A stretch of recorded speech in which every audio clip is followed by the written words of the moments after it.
మన తెలంగాణ రాష్ట్రంలో కూడా చారిత్రాత్మక కట్టడాలు, గుళ్ళు, గోపురాలు, అదేవిధంగా పర్యాటక కేంద్రాలు వాస్తవంగా అభివృద్ధి చేస్తే మన రాష్ట్రం కూడా దేశంలోనే మరి ముందడుగు వేసే పరిస్థితి కనబడతా ఉంది అధ్యక్ష. కానీ గత ప్రభుత్వ నిర్లక్ష్యం వల్ల టూరిజం భవనాలు కానీ పర్యాటక కేంద్రాలు కానీ మొత్తం నిర్లక్ష్యానికి గురైన అధ్యక్ష.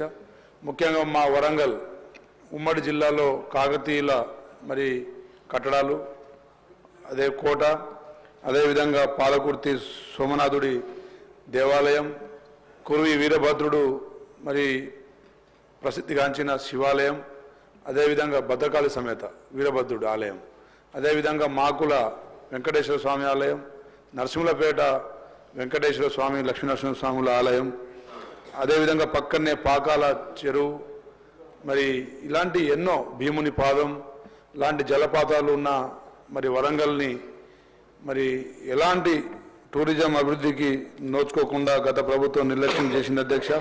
మా గిరిజన నాయకులు ప్రాతినిధ్యం వహిస్తున్న మహబూబాబాద్ పార్లమెంట్, అదేవిధంగా జిల్లా, కేవలం జిల్లాను ప్రకటించేసి వదిలేసిన అధ్యక్ష.